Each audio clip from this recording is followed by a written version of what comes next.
خدا اپنے وعدے میں سچا اور عادل ہے، وہ اسے پورا کرنے میں بیدار رہتا ہے، تو خدا نے اس کا وعدہ، اس کے ساتھ جو وعدہ کیا تھا اس کو پورا کیا۔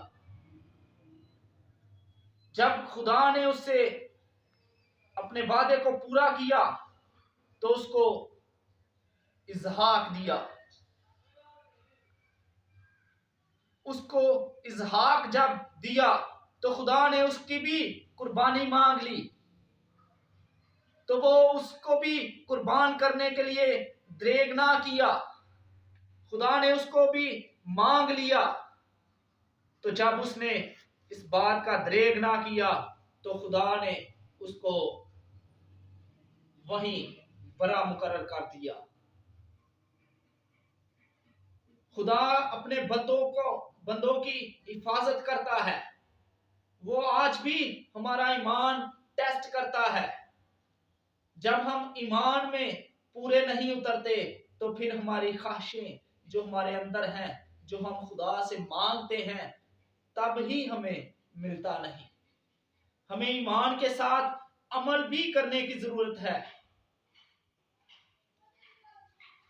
کلام مقدس میں لکھا ہے ایمان سننے سے پیدا ہوتا ہے اور سننا مسیح کے کلام سے، اور ہم محض سننے والے ہی نہ رہیں بلکہ اس کو اپنی زندگی میں عملی جامہ پہنائیں۔ تو خدا نے جب اسحاق دیا تو اپنے وعدے کو اس نے پورا کیا۔ جس خط سے آج ہم نے یہ حوالہ تلاوت کیا ہے،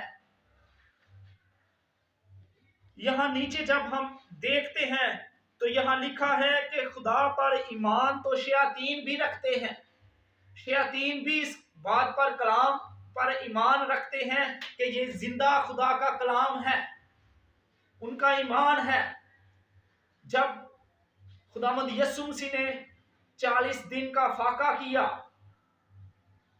تو ہم دیکھتے ہیں کہ خدا کا روح اس کو بیابان میں لے گیا تاکہ وہ ابلیس سے آزمایا جائے۔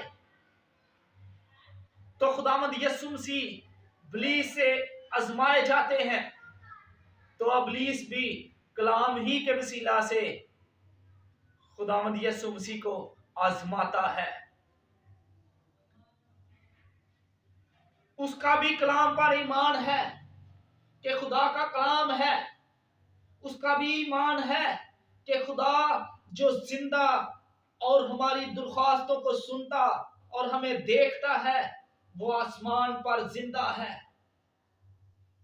اس کا بھی اس بات پر ایمان ہے۔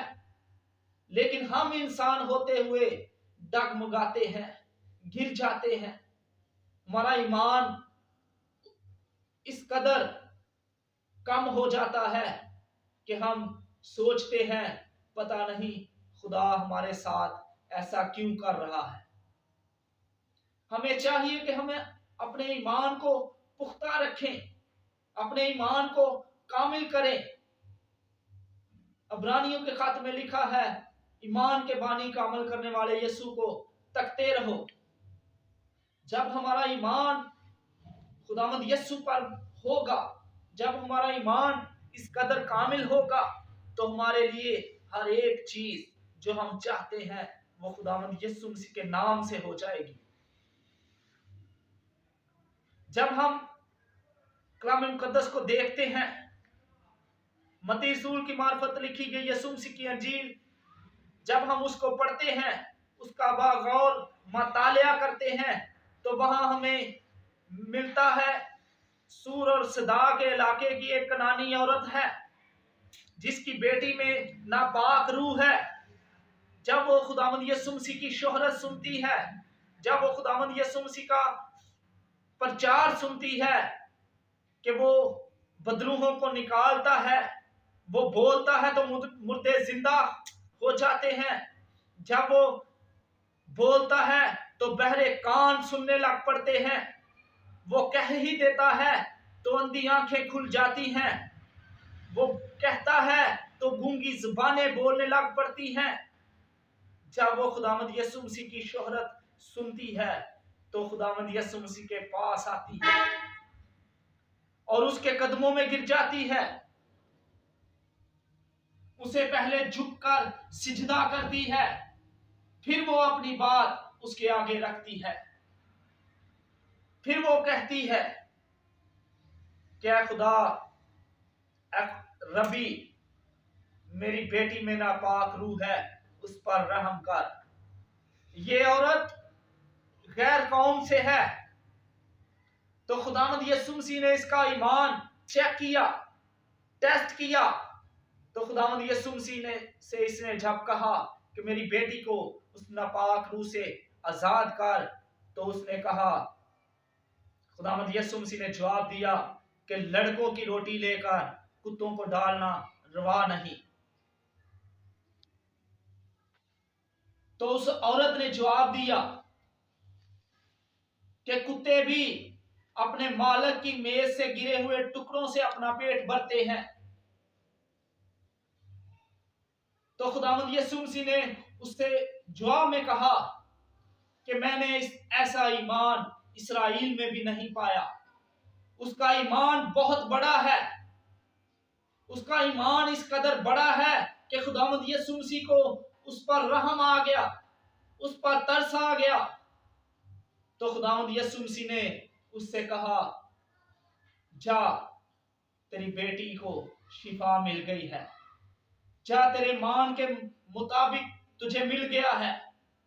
آج ایسا ہی ایمان، آج ایسا ہی فیتھ ہم میں بھی ہونا چاہیے، پھر ہی ہم خداوند کے ساتھ منسلک رہ سکتے ہیں، پھر ہی ہم خداوند کے ساتھ جڑے رہ سکتے ہیں۔